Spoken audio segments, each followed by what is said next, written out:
You probably think the algorithm messed up, right? That it showed you the wrong thing. But what if that thing you're seeing, that thing that feels like a mistake, isn't a mistake at all? Oh, you've definitely had this feeling. You're just scrolling through your feed, trying to catch up, see what's new, what's important, and suddenly you're hit with something that just feels, well, off. It might be loud or kind of pointless, or maybe it's just a heated argument between two people you've never met. And you just sit there thinking, why? Why is this what the algorithm decided I needed to see? All right, so let's break this down.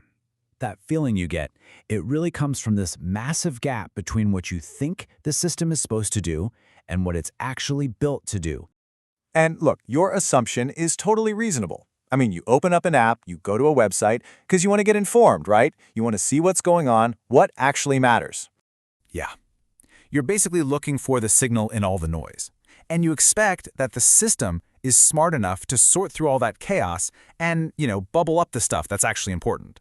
And this right here really nails that disconnect. Your expectation is, show me important updates. The reality you get is, here's a bunch of viral arguments. It's like the system has a totally different definition of important than you do. So, what's going on? Well, the answer has less to do with what the system understands and everything to do with what it can count.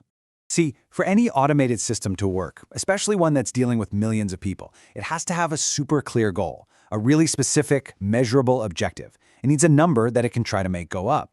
But that's where the problem starts, because how do you measure important, or informative, or insightful?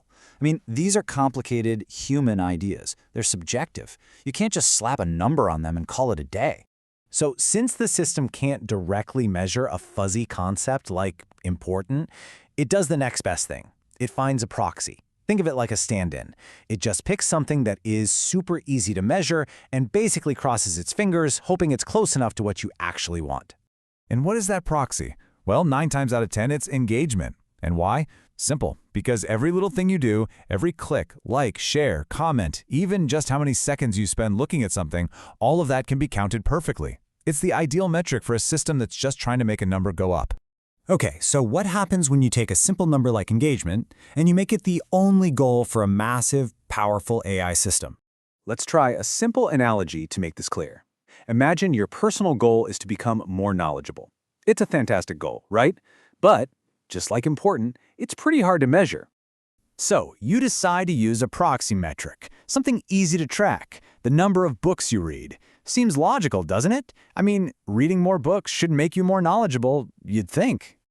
But what happens? Pretty soon, you start optimizing for the metric. You start picking shorter books, easier books. Hey, your books read number is skyrocketing. But are you actually becoming more knowledgeable? The target is hit, but the whole point of the original goal is completely missed. This exact problem actually has a name. It's a concept that comes from an economist named Charles Goodhart, and it's super important. He basically said that when a measure becomes the target, it stops being a good measure. Because people, or in our case AI systems, will just find the shortest path to hit that target, even if it totally defeats the original purpose. And that's Goodhart's law in a nutshell.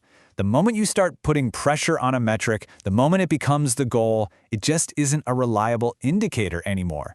It stops being a measure and it just becomes a game to be won. Okay, so let's bring this all back to your feed. The system has one single target: maximize engagement. And when it optimizes for that target, it creates a very specific trade-off. This really lays it all out. What's gained? For the system, it's a huge win.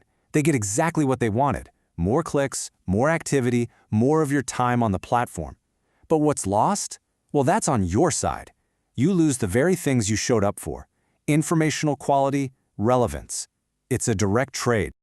All right, so let's put all the pieces together and finally solve that mystery of why your feed feels so strange. So, back to the original question. Is the feed making a mistake? Is it some kind of bug? Is the AI just broken? And the answer, pretty definitively, is no. The system is not broken. It isn't malfunctioning at all.